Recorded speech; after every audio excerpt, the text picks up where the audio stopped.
Now, here's an inside look at the news inside the news with Clarence. What is it about holding political office that makes people expose their innermost stupidity? Politicians are doing things that keep getting dumber and dumberer.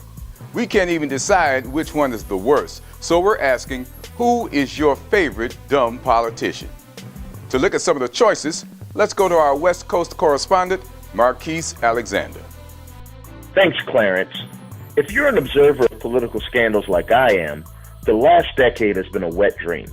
Most recently, we've had Congressman Anthony Weiner, who Twittered his crotch, Congressman Chris Lee, who tried to arrange a casual encounter on Craigslist, and Congressman William Jefferson, who hid $90,000 of cold hard cash in his freezer.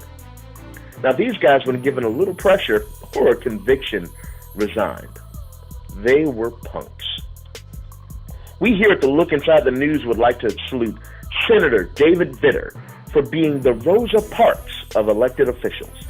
When the drivers of the Senate bus tried to make the Family Values Republican give up his seat for getting busted sleeping with hookers while wearing a diaper, Senator Vitter would not be moved.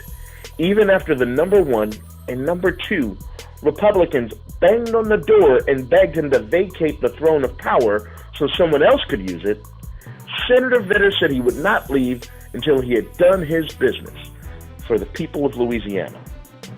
So while Weiner, Lee, and Jefferson decided to get off the pot, Senator Diaper Davy not only decided to sit, but to grab a newspaper so he could stay a while. Senator Vitter, we salute you for being true to the game. Back to you, Clarence. Thank you, Marquise. My favorite is good old Rodney Blagojevich. Not only was he a rotten governor, but he got elected twice. He was able to avoid going to jail during his first trial for corruption by not getting on the witness stand. But in appeal, he decides to take the stand and testify. You know, when I heard myself saying things like, I've got something that's effing golden and I'm not letting it go for effing nothing, I felt like an effing jerk. Oh, that was endearing. He was talking about President Obama's vacant Senate seat. 11 women and 1 man found him guilty of 17 out of 20 counts of corruption. Cussing on the phone, lying to the FBI, you name it, he did it. This man even tried to shake down a children's hospital for a $25,000 campaign contribution to himself. A children's hospital with 11 women on the jury. Oh yeah, you're gonna walk. He was looking at 300 years jail time.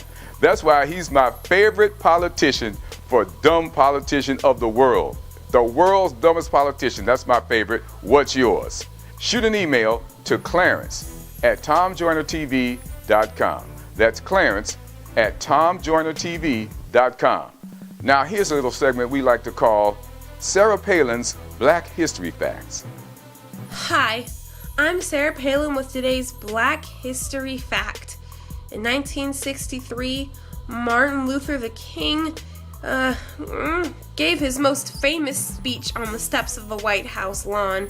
He said, "By golly, I have dreamed and dreamed of that day when good, hardworking parents of white girls and boys would not have to deprive their children in order to give handouts to unqualified black kids because of the color of their skin, you know? Just so they can go to the Magic Mountain." He said he was truly a great man. I'm Sarah Palin, and these are my Black, African American, you got it, Negro, colored people history facts. Yep, politicians just keep on getting dumber and dumberer as we take an inside look at the news inside the news.